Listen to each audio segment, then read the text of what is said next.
Vamos a leer Primero de Pedro, capítulo 2, versículo 9, para la gloria del Señor. Mas vosotros sois linaje escogido, real sacerdocio, nación santa, pueblo adquirido por Dios, para que anunciéis las virtudes de aquel que os llamó de las tinieblas a su luz admirable, para la gloria de nuestro Señor Jesucristo. Siéntense, mis hermanos, por favor.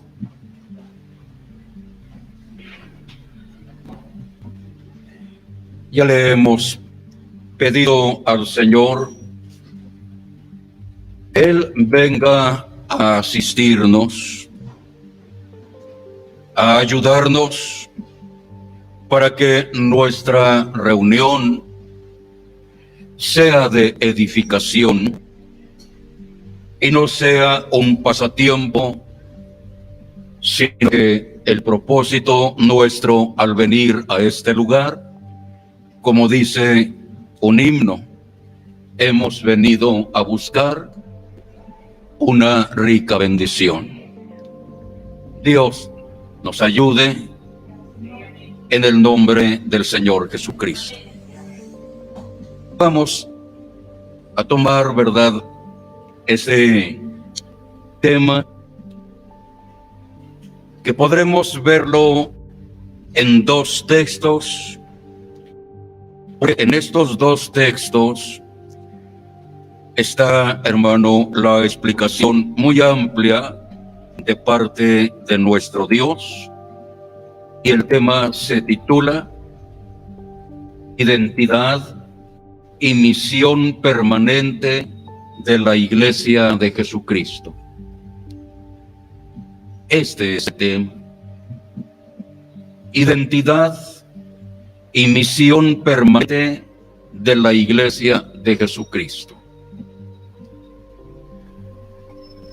Vamos a analizarlo teniendo siempre presente que es Dios el que edifica la casa. Y si Él no la edifica, en vano es el que trabaja.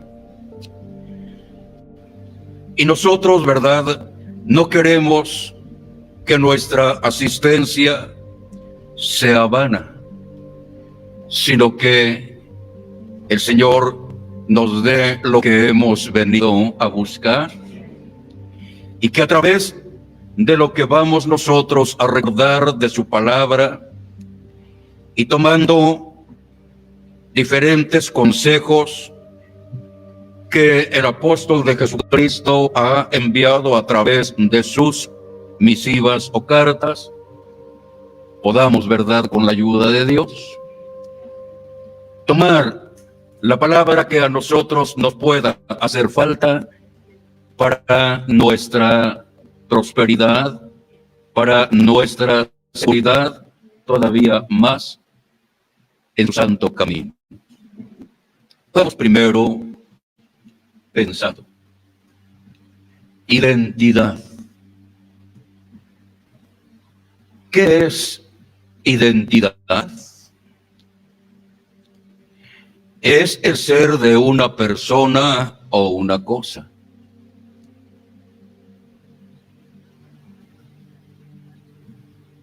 No es el hombre lo que dice ser, sino lo que hace, eso es. A veces, ¿verdad?, dentro de las observaciones que el mundo contempla, cuando hay un nacimiento, cuando hay en el hogar un pequeño, ya sea hijo, ya sea hija, niño o niña, la curiosidad de las familias, de los parientes, de los amigos, es mirar al niño y observar qué clase de rasgos tiene, es decir, a quién se parece. Y puede el mundo observar los rasgos en aquel niño y decir, se parece a su papá, se parece a su mamá, o se parece al abuelo o a la abuela, porque es su identidad la que están viendo a través de los rasgos que aquel bebé tiene en su corta edad. Es el ser de una persona o cosa en concreto y no otra. Es decir, los rasgos están diciendo que efectivamente es hija de fulano, es hija de, es hijo de fulana, de sutano, porque se parece, trae unos rasgos que la identifican de una manera evidente, visible.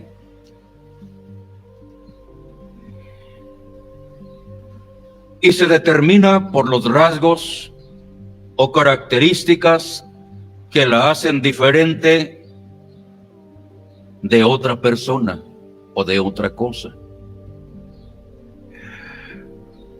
A veces hay nacimientos cuates o gemelos. Puede ser que cuando el nacimiento de cuates o gemelos tal vez traigan los mismos rasgos y que puede confundirse una y otra porque son cuatas, son gemelas y a veces no se sabe ni quién es una ni quién es otra porque traen los mismos ¿qué? Rasgos. Esto es en cuestión de gemelos o cuates. Pero una persona es diferente a otra en cuanto a su paternidad, porque no puede traer los mismos rasgos si la familia es de diferente padre.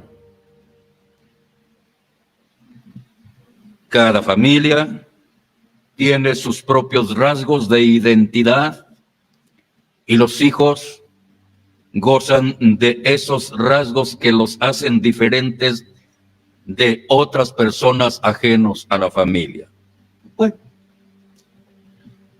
identidad.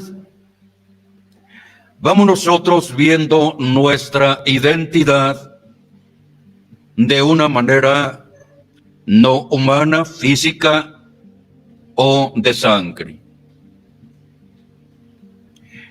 Dice el apóstol Pedro en lo que hemos leído: mas vosotros sois linaje escogido, real sacerdocio, nación santa, pueblo adquirido por Dios. Esa es nuestra identidad.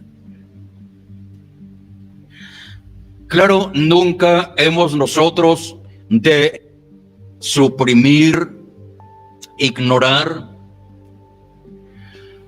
u omitir por quién vino esta paternidad. Es decir, soy linaje escogido, pero mi origen, mi principio, ¿dónde está? ¿Quién es mi padre? ¿Quién es el que me engendró? ¿Qué rasgos tengo del que me engendró? ¿En qué me parezco? Mi identidad no depende, ¿verdad?, de aquella sangre con la cual podría ser linaje escogido de una manera material. No. Hay un himno que dice: de toda tribu, de toda lengua, se formará una patria en la celeste Sión. Aquellos que hablan diferente, que tienen un color diferente, que hablan, ¿verdad?, diferente por la forma de idioma que tienen en su nación, y que en algunos rasgos dice: yo soy japonés, yo soy chino, yo soy francés, yo soy español, y nosotros somos mexicanos.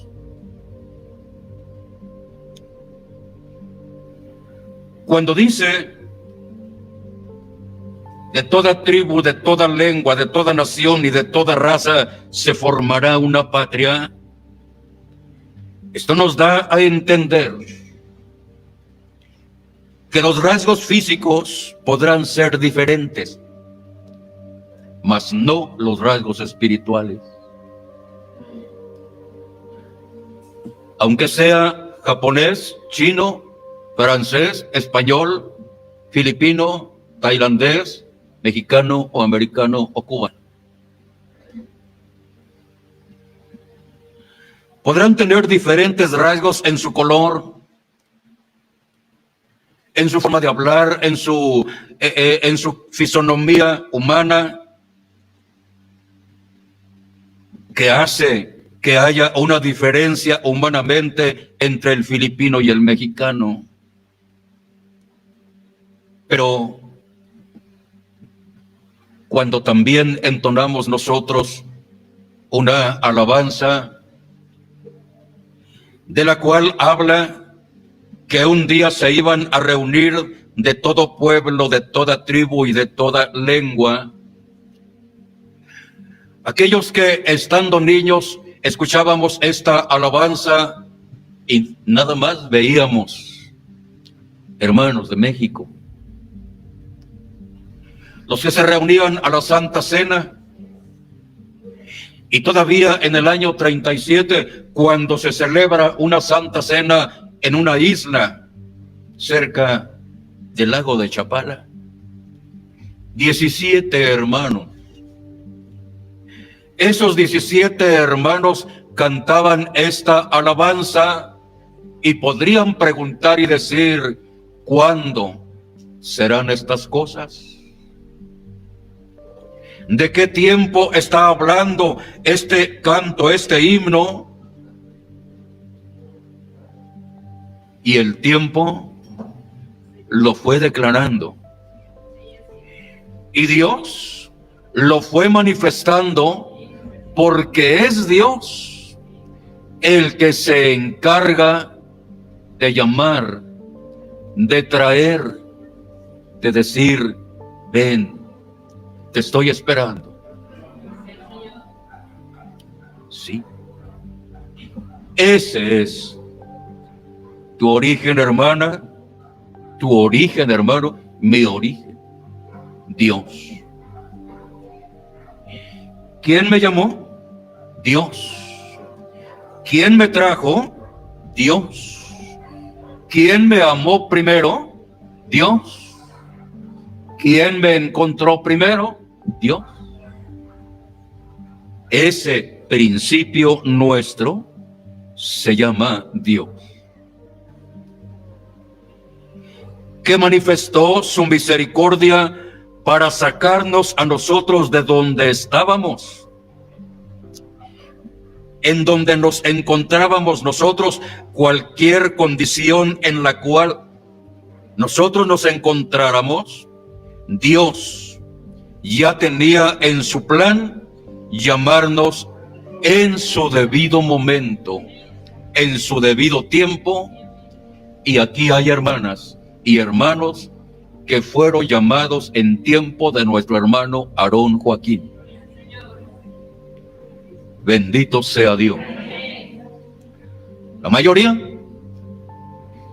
tuvieron el llamamiento de parte de Dios en el tiempo de un ministerio apostólico administrado por nuestro hermano Samuel Joaquín,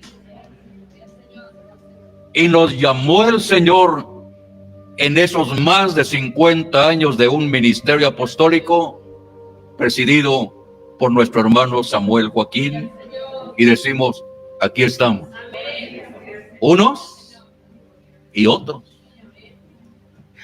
Y los demás de reciente ingreso, a 7 años de distancia, también el Señor sigue llamando y manifestando su misericordia y adhiriendo a su iglesia las almas que han de ser salvas a través de su buena voluntad en un ministerio apostólico encomendado a su siervo, nuestro hermano Naasón Joaquín García. Y aquí están 3 épocas. ¿3 qué? Época. 3 tiempos. En esos 3 épocas o tiempos, es Dios el que sigue llamando, el que sigue trayendo, el que sigue adhiriendo a su iglesia las almas que Él ya conoce, ya sabe dónde están, ya sabe sus nombres y solo está esperando que se llegue el momento para formar un solo pueblo, un linaje escogido. ¿Un linaje qué? Escogido. ¿Cómo es ese linaje escogido? Real sacerdocio, nación santa, pueblo adquirido por Dios. La palabra está clara. Pertenezco a una nación santa, a un pueblo adquirido por Dios. Y es Dios el que ha dado testimonio de ese trabajo que Él ha hecho. Y voy a ejemplarizarlo de esta manera. Había un hermano en este lugar que, teniendo una necesidad grande, que teniendo una aflicción grande, se acerca a su hermano y me dice: hermano, yo no soy espiritual. No he recibido la prenda del Espíritu Santo y esto me aflige. Esto me preocupa. Porque yo sé que me falta recibir la prenda del Espíritu Santo para poder realmente decir: soy hijo de Dios. Y el hermano se angustiaba, se afligía,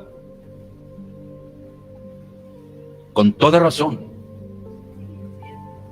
porque aunque estaba en la iglesia, sentía que le hacía falta,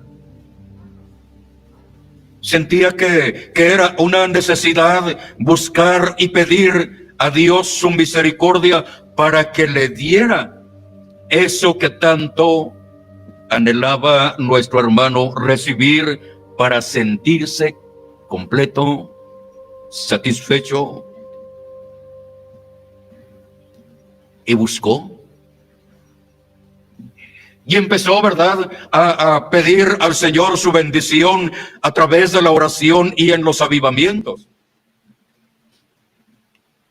De manera que en algún tiempo que se acercó a pedir su promesa, él sintió un fuego, una llamita.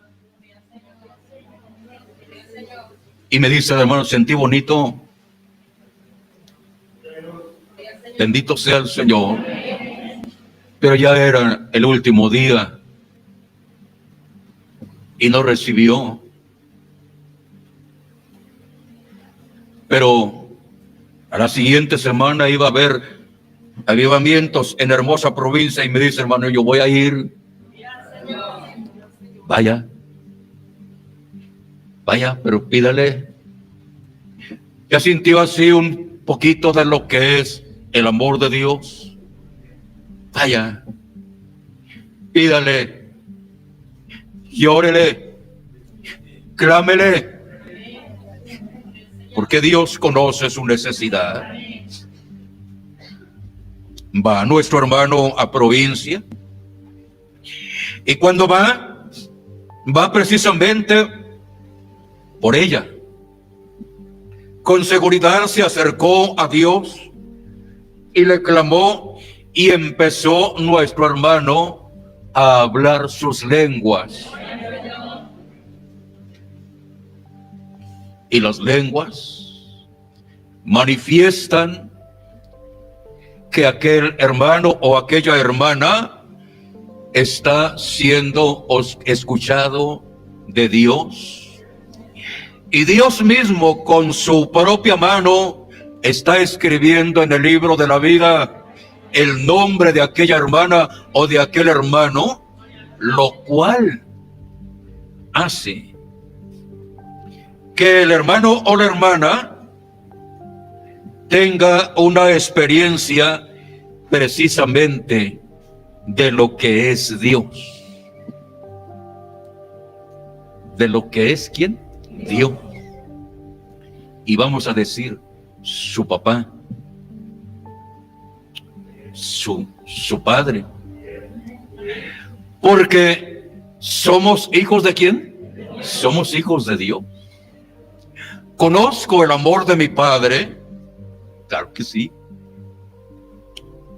No es en términos humanos que pudiéramos comparativamente hablar y decir cuando el hijo llega con el padre, cuando el padre lo recibe con los brazos abiertos, el hijo se recarga en su pecho y siente o percibe el perfume de su padre. Escucha el latir de su corazón y siente el hijo el calor del padre, y cuando el padre acaricia la cabeza del hijo, el hijo no quiere despegarse de ese abrazo porque es su padre y conoce el amor que el padre tiene para su hijo. Pues lo que estamos hablando no es similar a lo material. Lo que estamos hablando, esa paternidad con la cual Dios me ha abrazado, y que cada hermana o hermano tiene precisamente esa experiencia de haber abrazado a su padre, percibir su esencia, su perfume y sentir el calor de su cuerpo, sentir que sus manos le acarician, es lo máximo que un ser humano puede sentir y puede testificar. De manera que cuando el hermano pasó por esa experiencia de esa plática con su padre y le pidió a su padre lo que él quiso, no solo el hermano o la hermana se gozó, se regocijó al sentir las manos de Dios que lo abrazaban, lo acariciaban y sentía el amor con el cual el Padre lo estaba acariciando, sino que en la misma iglesia fue testigo o testiga cuando le invitaron a la hermana o al hermano a que pasara por el pasillo y la iglesia tenía preparada una alabanza. ¿Una qué? Para aquel hermano, para aquella hermana que ya había gozado su espíritu con Dios, que ya había sentido el amor de Dios, cómo lo acariciaba, cómo le hablaba, sí, pero también la iglesia, queriendo unirse a ese gozo espiritual, preparó la iglesia un himno para invitarlo a pasar al frente. Y el himno claramente dice: mi Padre, bendito sea Dios. ¿Quién es nuestro Padre? Un rey. Muy rico y sin qué, y sin par. No tiene comparación. No hay nada que sea comparable a Él. No, definitivamente no. Ese es tu principio, hermana, hermano. Ese es nuestro principio, es Dios. Mi Padre es Dios y soy el Hijo de Dios. Ser hijo de Dios no es poca cosa, no. Ser hijo de Dios es conocer su amor, su benignidad, su poder, su omnipresencia, su omnisciencia. Sí. Conozco a mi Padre, lo conozco, ¿cómo no? Y Él me conoce a mí, también Él me conoce a mí. De manera que cuando yo trato de consultarlo a Él, nada más doblo mis rodillas y tengo la oportunidad de hablarle y de decirle todo lo que yo necesito, lo que yo quiero. Porque Él es mi Padre y yo soy su hijo. Como hijo, me asiste el derecho de pedir, de rogar, de suplicar, y Él no se niega a oírme, a escucharme, a atenderme. No. A veces el silencio de Dios, ¿verdad?, nos hace a nosotros pensar, como dice uno de los salmos que quiero que miremos en esta tarde. El Salmo número 13. ¿Hasta cuándo, Jehová, me olvidarás para siempre? ¿Hasta cuándo esconderás tu rostro de mí? ¿Hasta cuándo pondré consejos en mi alma, con tristezas en mi corazón cada día? ¿Hasta cuándo será enaltecido mi enemigo sobre mí? A veces, el tiempo que pasa, llega a veces a nosotros el pensamiento como para decir: Señor, ¿te has olvidado de mí?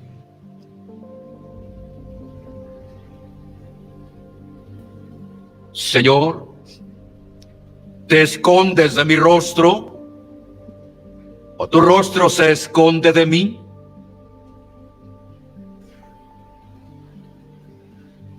Porque mi enemigo se enaltece sobre mí y conspira mi enemigo y maltrata a mi enemigo y se huelga en su mal obrar mi enemigo, y solamente está esperando que yo tropiece, que yo caiga, para que él se alegre, porque mi enemigo se alegrará si yo resbalara. Mas yo en tu misericordia he confiado. a veces nos deja a nosotros solos luchar. Y parece, ¿verdad?, como que Dios se olvidó un poquito de nosotros y no nos contesta como nosotros deseamos. No nos contesta como nosotros quisiéramos, porque nos está dejando a nosotros solos luchar. ¿Pero acaso se acabó su misericordia? En ninguna manera. ¿Se olvidó de nosotros? En ninguna manera. Porque Él es nuestro Padre y nosotros somos sus hijos. Ese Dios que es el Padre de nosotros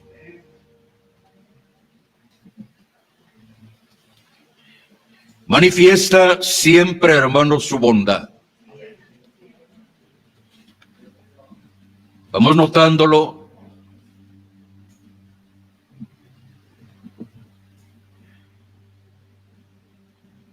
El apóstol del Señor decía en su carta del 30 de enero del 2022,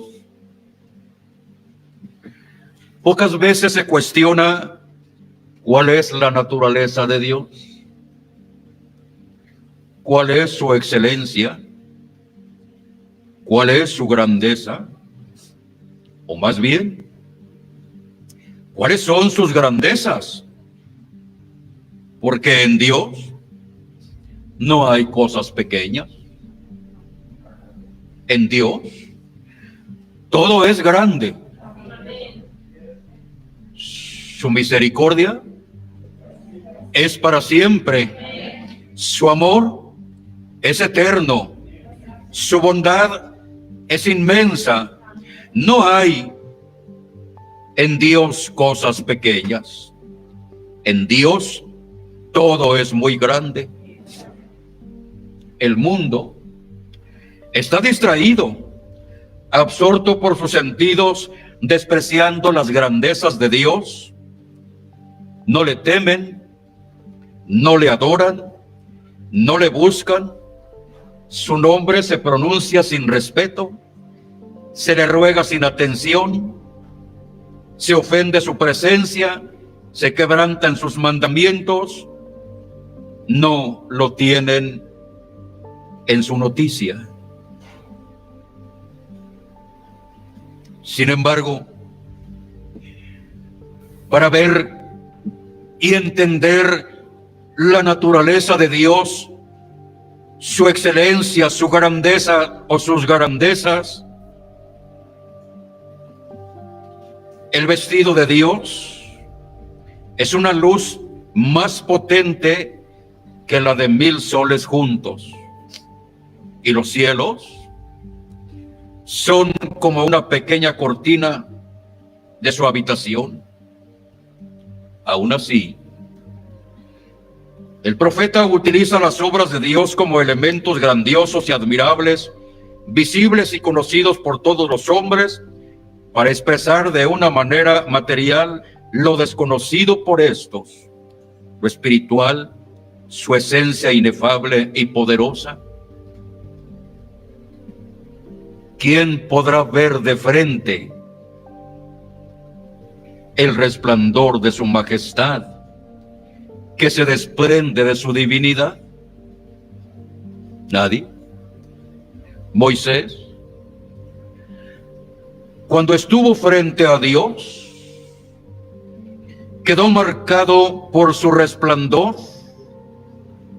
y en una acción relampagueante de la visita de Dios, haciéndose presente solo para que el pueblo lo reconociera y aceptara todo lo que digamos de Dios, es nada como comparar una gota de agua con un océano. Tuvo Moisés que cubrir su rostro con un velo, porque el pueblo no podía mirar el rostro de Moisés. a causa de la manifestación que Dios tuvo para con él. Quedó marcado aquello en el rostro de Moisés, porque la majestad de Dios, la luz que hay en Dios, supera a los 1000 soles juntos. Y queda marcado en el rostro de Moisés, y el pueblo, cuando miró ese rostro que resplandecía, tuvo miedo. Tuvo Moisés que cubrir su rostro.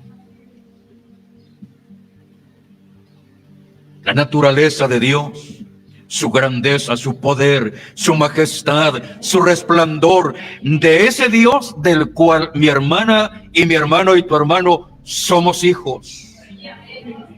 Porque Él quiso y en su misericordia nos llamó.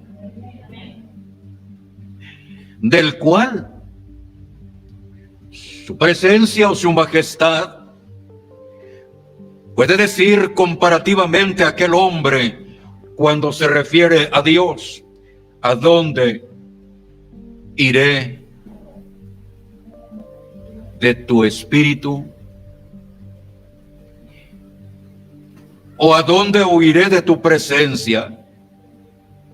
Si subiere a los cielos, ahí estás tú. Y si en el Seol hiciere mi estrado, ahí estás tú. Si tomare las alas del alba y habitare en el extremo del mar, aún ahí me guiará tu mano y me asirá tu diestra. Si dijere, ciertamente las tinieblas me encubrirán y aún la noche resplandecerá alrededor de mí, no hay un lugar donde esconderme de Dios. No. Si dijere, en la noche no me ve Dios, lo mismo le son. Separemos toda idea de la materia para conocer a Dios. La idea de la materia, de cuerpo, de figura y de color, son imperfectas, mientras Dios es perfecto. Los ojos humanos no ven si no hay luz. Los ojos humanos no pueden mirar lo que hay detrás de las paredes. Por tanto, los ojos humanos son indignos de Dios, porque Dios todo lo ve. En la noche ve, mientras que el hombre sin luz no puede ¿qué? Ver. Dios todo lo ve, aún lo que está detrás del muro lo ve. Los oídos del hombre tienen cierto límite de espacio, porque ya estando lejos, los oídos del hombre ya no pueden percibir lo que le gritan. Ya no oye el hombre a cierta distancia, mientras que Dios todo lo oye, lejos o cerca. El cuerpo humano no se mueve más que en el lugar donde está, mientras que Dios está en todas partes. Está aquí, está en otro lugar, y está en otro continente, y está en la parte más lejana del mundo a la misma hora, mientras que el hombre no puede estar más que en su lugar donde está. Y Dios está en todas partes. El cuerpo nuestro es materia, mientras que Dios es espíritu. Dios ve sin la ayuda de ojos. Todo lo oye sin el órgano del oído. Todo lo hace sin el socorro de los brazos. Habla sin boca ni lengua. Es espíritu, igual que nuestra alma. Su mirada es más penetrante que los rayos del sol en mediodía. Esa es la esencia de Dios. Ese es el Padre de nosotros. Ese es nuestro origen. ¿Soy hijo de Dios? Sí. Él me conoce. Sí. Él sabe dónde estoy. Sí. Él sabe qué estoy haciendo. Sí. Aunque estoy en México o esté en Inglaterra o en España, donde quiera que esté, Él sabe dónde estoy y qué es lo que yo estoy haciendo o le estoy pidiendo. Por lo tanto, al ser Él nuestro Padre, teniendo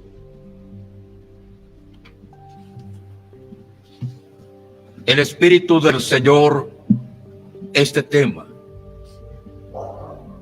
dice que nada ni nadie nos distraiga de nuestro pedir, porque Dios sabe todo lo que el hermano ha estado pidiendo, lo que la hermana ha estado pidiendo, aunque la respuesta no sea del todo como queramos nosotros o como queremos. Él sabe lo que cada uno de nosotros está clamando a Dios. Señor, la necesidad primera es el apóstol de Jesucristo. ¿Qué es lo que ha pedido la hermana?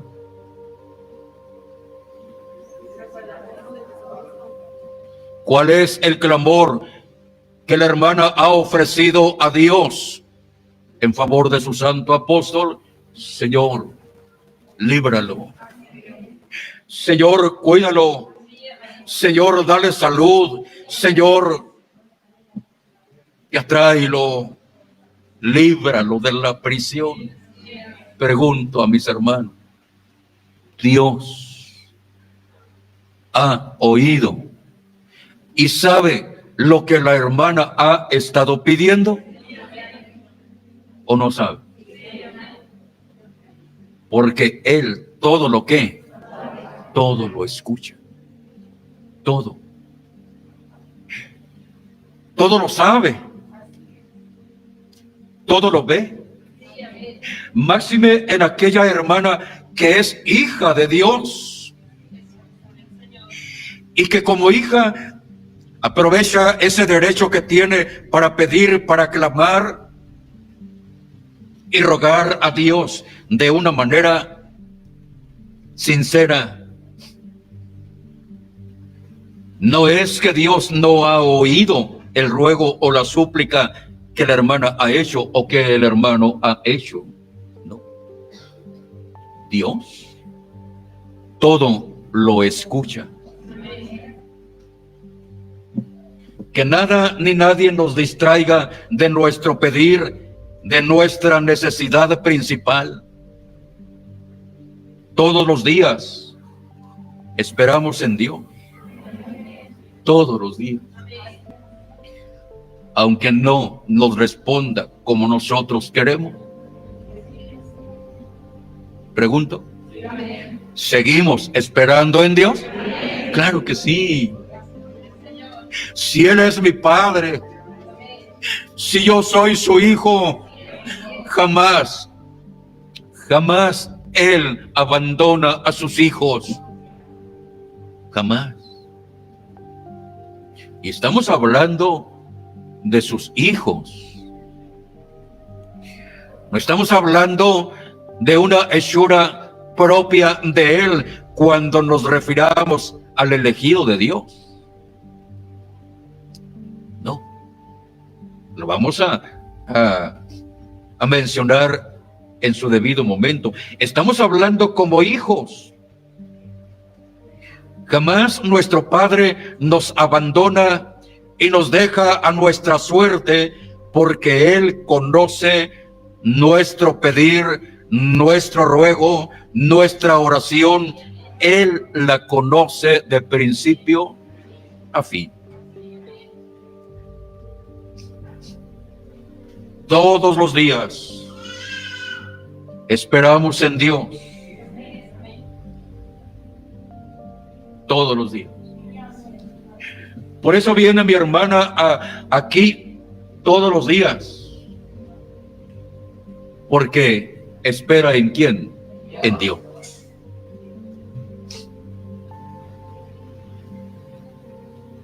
Aunque los hombres han puesto una fecha, ¿aunque quién?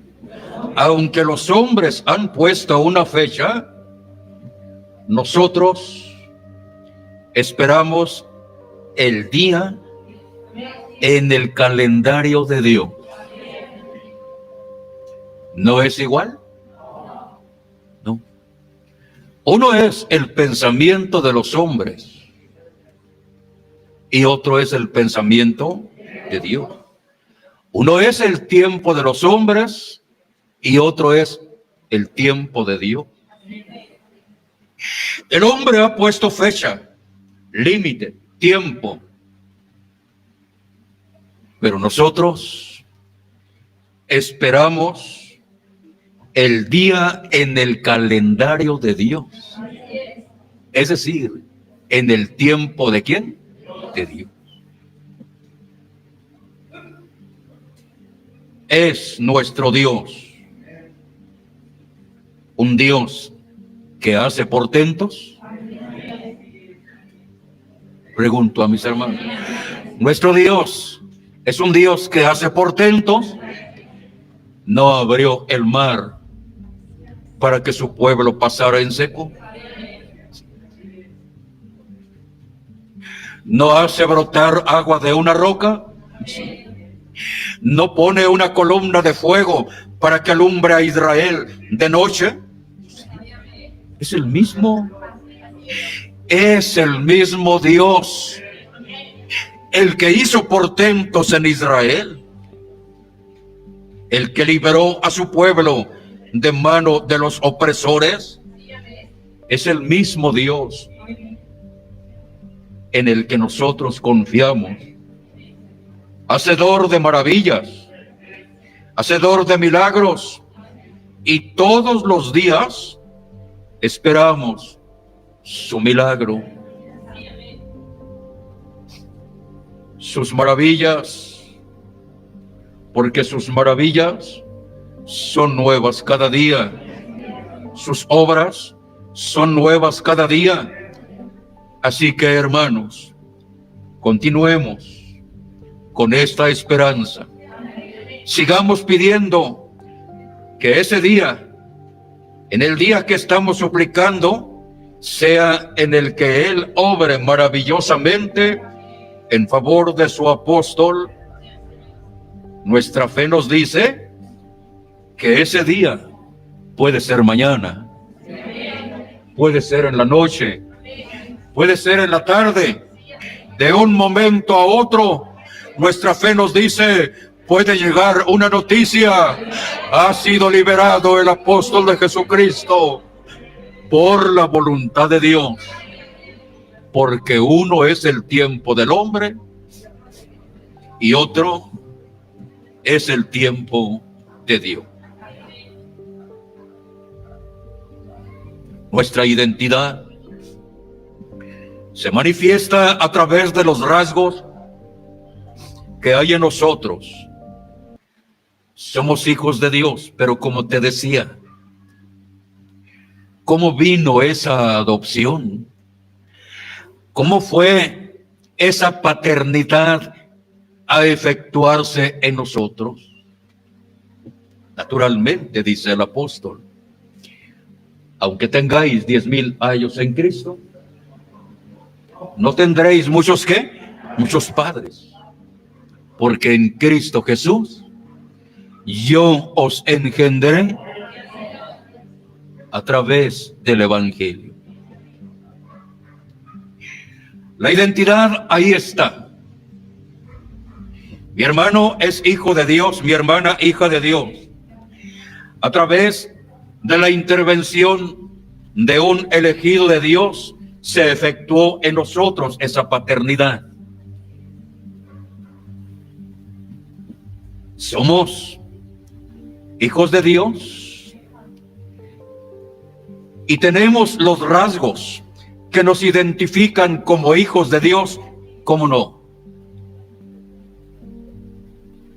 Tenemos esos rasgos que el mundo puede identificar fácilmente y decir por qué son diferentes ustedes a los demás pueblos.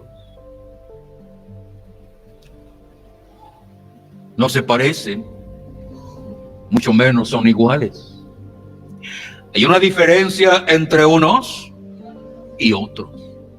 Muy bien. Somos hijos de Dios. Como hijos de Dios, tenemos los rasgos que nos identifican ante el mundo, que nos hace ser diferente a ellos. Voy a retomar lo que dice en otra carta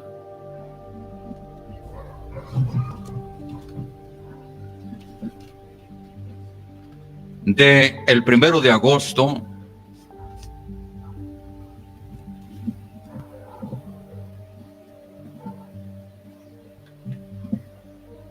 de una manera así breve y rápida.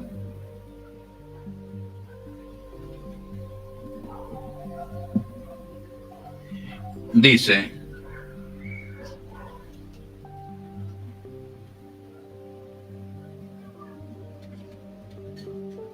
pasaron muchos años para que Dios volviera a hablar con un hombre. Era Abraham. Un día solamente le dijo Dios: sal de tu tierra y de tu parentela a la tierra que yo te mostraré, y haré de ti una nación grande y te bendeciré y engrandeceré tu nombre y serás bendición. Bendeciré a los que te bendijeren y a los que te maldijeren maldeciré, y serán benditas en ti todas las familias de la tierra. Dios le habla a un hombre y le entrega un ministerio, una encomienda, y le dice: voy a engrandecer tu nombre y serás bendición. Pero también dice: benditos los que te bendijeren y malditos los que te maldijeren. Es Dios el que le habla a un hombre y lo establece por padre de muchedumbre de gentes. Así aparece de parte de Dios, ¿verdad?, en el momento exacto, la obra de restauración de la iglesia del Señor, y viene a manifestarse de parte de Dios el llamamiento de un apóstol de Jesucristo por amor a las almas que de parte de Dios ya estaban en su plan bendito. ¿Podía el Señor nuestro Dios haber recogido a su iglesia en 1964? No era esta la petición u oración que la iglesia hacía, que ojalá y el Señor recogiera a su iglesia y fuera nuestro hermano Aarón quien nos entregara a Cristo. Sí, pero es el pensamiento de uno. Le plació a Dios recoger a su apóstol y la iglesia siguió en la tierra. pero no la dejó sola. No. Sino que el Señor, en su sola potestad, en su designio santo que Él tiene, permitió que la iglesia estuviese en la tierra, pero no sola. Duerme nuestro hermano Aarón Joaquín, ¿y qué hace Dios? Manifiesta a quien Él ya había escogido. ¿Para qué? Para seguir cuidando ¿de quién? De su pueblo. Para seguir guiándolo. Para seguir conduciéndolo, dirigiéndolo. A través del ministerio y de la palabra que Dios le encomendó a él por más de 50 años, cuidó de su pueblo de una manera fina. Instruyó a su pueblo de una manera clara. Previno a su pueblo al 100% porque él tenía una encomienda que cumplir.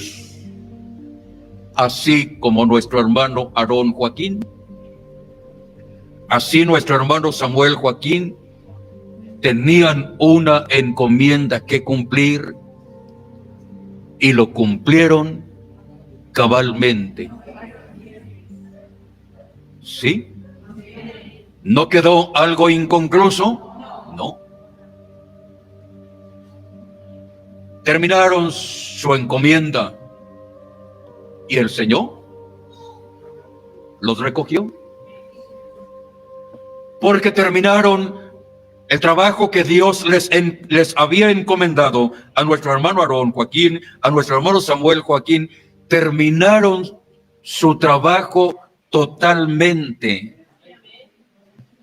Y Dios también recogió a su siervo, nuestro hermano Samuel Joaquín, porque terminó su trabajo. ¿Y la iglesia? Sigue permaneciendo ¿en dónde? En la tierra. Ahora sí, pregunto a mis hermanos, ¿y la iglesia está sola? ¿No?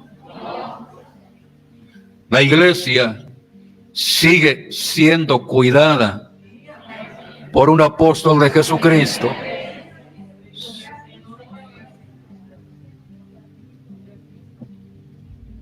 Tiene razón mi hermana y mi hermano en decir gloria a Jesucristo.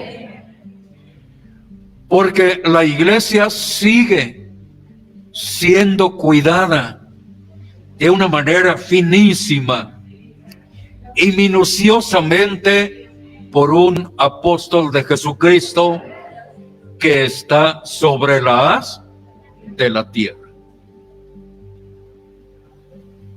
Sí. El mundo no lo cree necesario. El mundo no cree que sea indispensable la existencia y dirección de un apóstol. Mi pregunta es, ¿podrá un obispo dirigir la iglesia? No. ¿Podrá haber algún consejo que se encargue de la iglesia y que la dirija? No. Porque la dirección de la iglesia solo le corresponde a aquel a quien le es entregada la iglesia. Aquí viene, ya hablamos de la identidad, ahora vamos viendo la misión. El tema es identidad y misión permanente de la iglesia de Jesucristo. ¿Cuál es la misión que la iglesia tiene? Segunda de Timoteo 1:8, claramente, y en el primer texto que leíamos, tanto en uno como en este último, notamos cuál es la misión de la iglesia. La gloria al Señor. Sí. Por tanto, no te avergüences de dar testimonio de nuestro Señor, ni de mí preso suyo, sino participa de las aflicciones por el Evangelio, según el poder de Dios. Amén. Que nos salvó y llamó con llamamiento santo. Dios le pague, hermano. Por tanto, ha leído nuestro hermano, no te avergüences de dar testimonio de quién, de nuestro Señor, ni de mí, preso suyo. ¿Cómo? Esta es la misión permanente de la iglesia de Jesucristo. No avergonzarse de aquello que cree, de lo que profesa, de su fe, de su confianza, de su esperanza.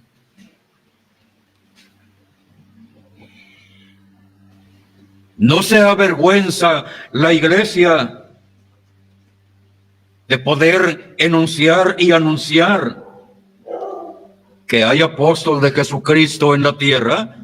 No. Esta es la misión. Esta es la encomienda que de parte de Dios viene a el Hijo de Dios, cuya identidad manifiesta diferencia entre unos pueblos y otros.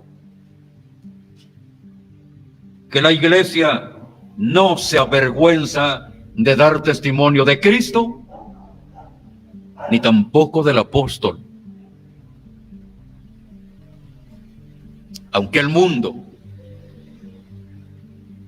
lo ha escarnecido,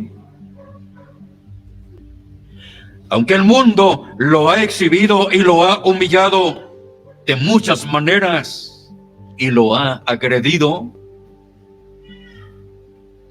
para ustedes y para mí sigue siendo, seguirá siendo el apóstol de Jesucristo, porque fue ungido de parte de Dios. Retomaré finalmente este momento.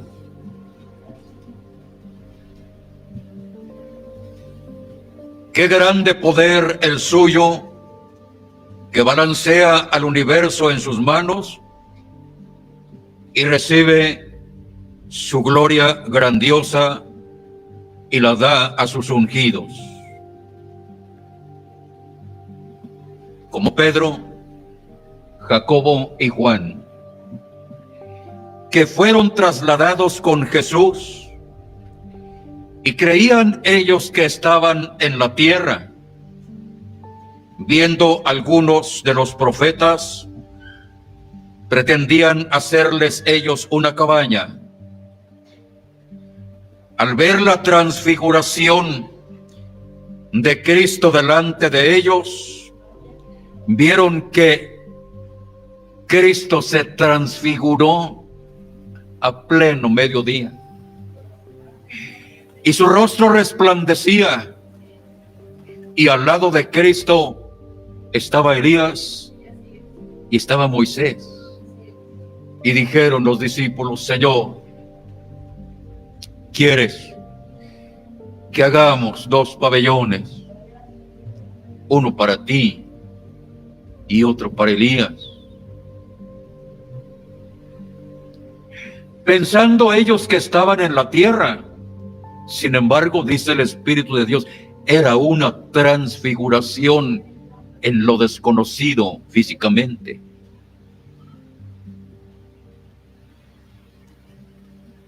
Al apóstol Pablo,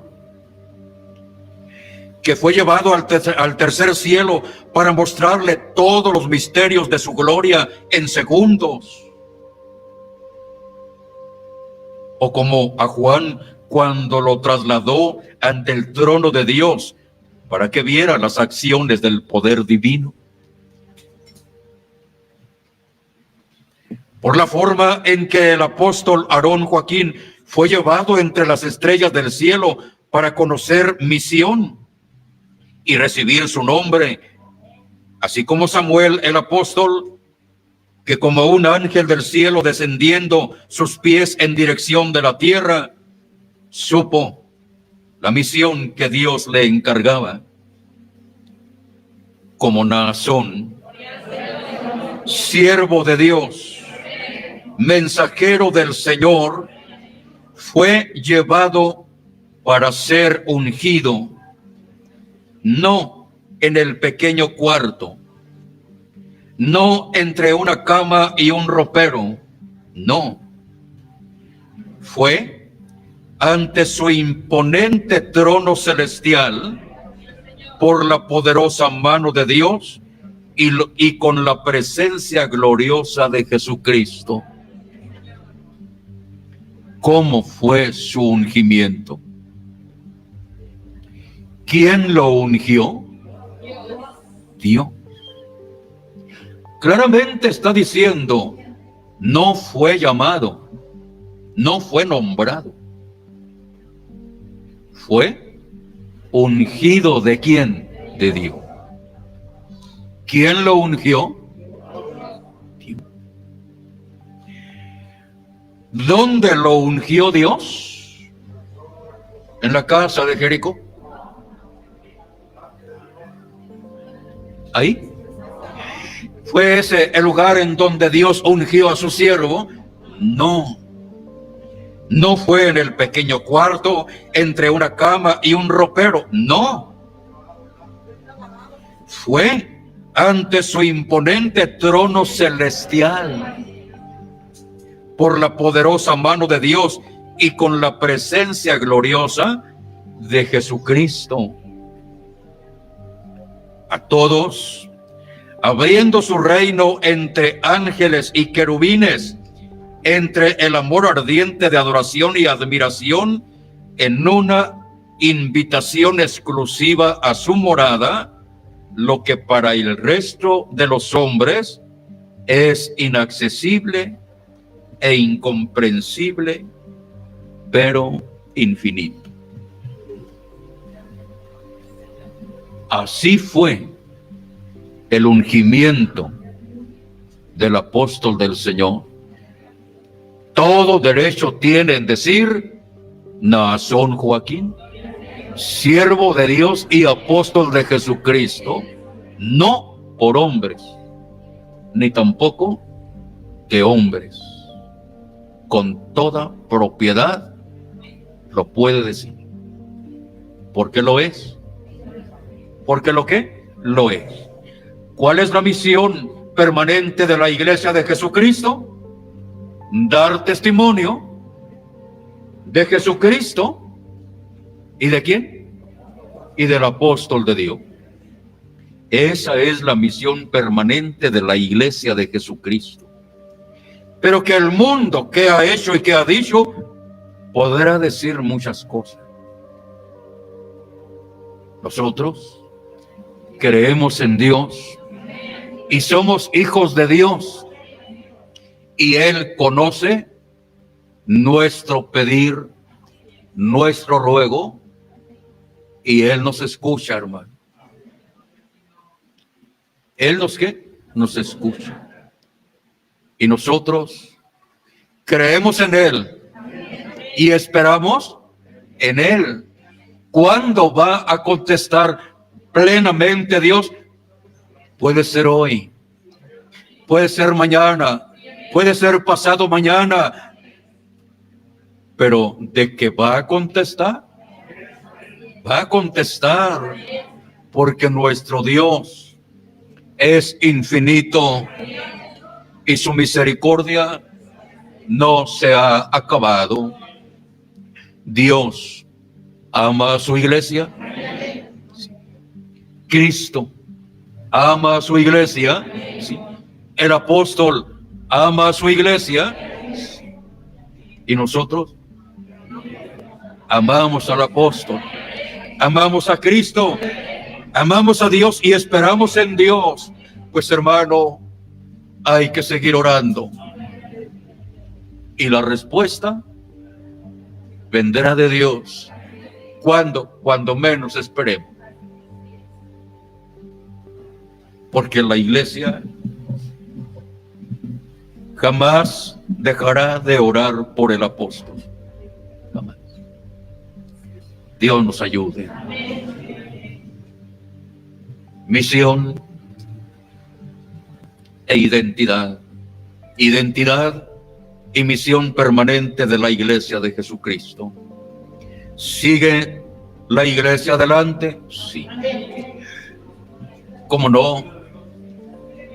Porque la iglesia, pues hermano, jamás va a retroceder.